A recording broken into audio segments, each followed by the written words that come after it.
Os tempos são chegados. Os tempos marcados por Deus são chegados.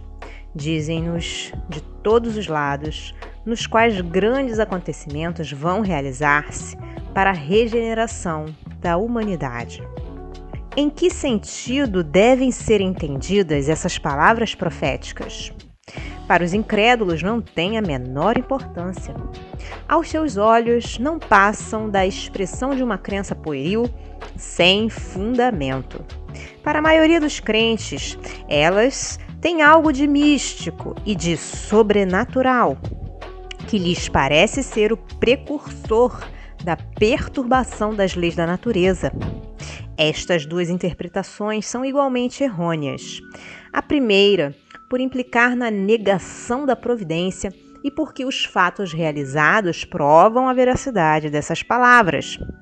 A segunda, por não anunciar a perturbação das leis da natureza, mas a sua realização. Procuremos-lhes, pois, o sentido mais racional.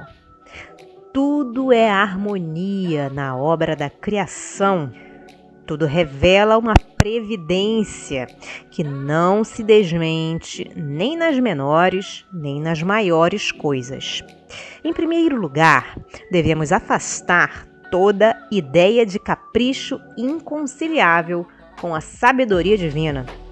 Em segundo lugar, se nossa época está marcada pela realização de certas coisas, é que elas têm sua razão de ser na marcha geral do conjunto.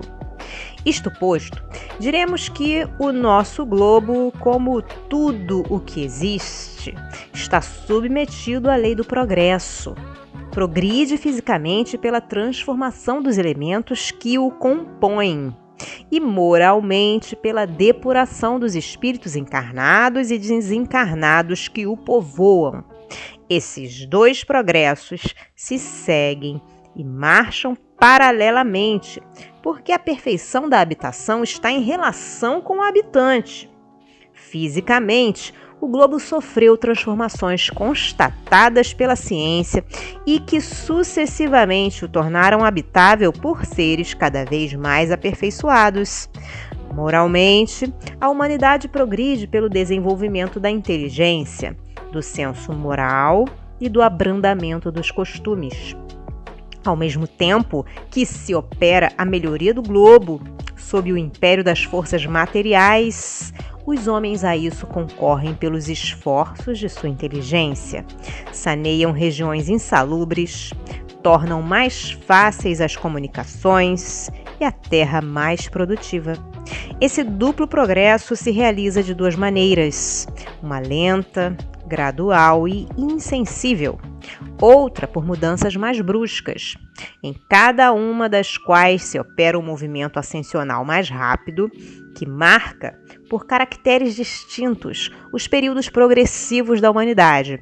Esses movimentos, subordinados nos detalhes ao livre-arbítrio dos homens, são de certo modo fatais em seu conjunto, porque estão submetidos a leis, como os que se operam na germinação, no crescimento e na maturação das plantas, considerando-se que o objetivo da humanidade é o progresso, não obstante a marcha retardatária de algumas individualidades. Eis porque o movimento progressivo algumas vezes é parcial, isto é, limitado a uma raça ou a uma nação. Outras vezes é geral. O progresso da humanidade se efetua, pois, em virtude de uma lei. Ora, como todas as leis da natureza são a obra eterna da sabedoria e da presciência divinas, tudo quanto seja efeito dessas leis é o resultado da vontade de Deus, não de uma vontade acidental e caprichosa, mas de uma vontade imutável. Então, quando a humanidade está madura para transpor um degrau, pode-se dizer que os tempos marcados por Deus são chegados. Como se pode dizer também que em tal estação eles chegaram para a maturação dos frutos e para a colheita. Pelo fato de um movimento progressivo da humanidade ser inevitável, porque está na natureza. Não se segue que Deus a isso seja indiferente e que, depois de ter estabelecido leis, tenha entrado em inação, deixando as coisas ir sozinhas. Suas leis são eternas e imutáveis, sem dúvida, mas porque sua própria vontade é eterna e constante e seu pensamento anima todas as coisas sem interrupção, seu pensamento, que tudo penetra, é a força inteligente e permanente, que mantém tudo na harmonia. Se esse pensamento deixasse de agir um só instante, o universo seria como um relógio sem o pêndulo regulador.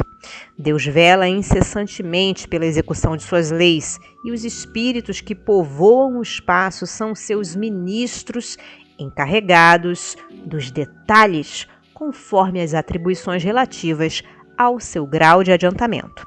O universo é, ao mesmo tempo, um mecanismo incomensurável, conduzido por um número não menos incomensurável de inteligências, um imenso governo em que cada ser inteligente tem sua parte da ação sob o olhar do soberano Senhor, cuja vontade única mantém a unidade por toda parte.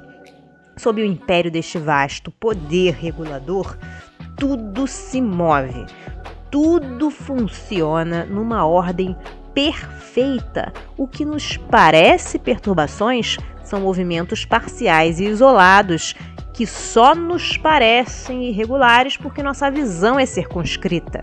Se pudéssemos abarcar o seu conjunto, veríamos que essas são apenas aparentes e que se harmonizam no todo.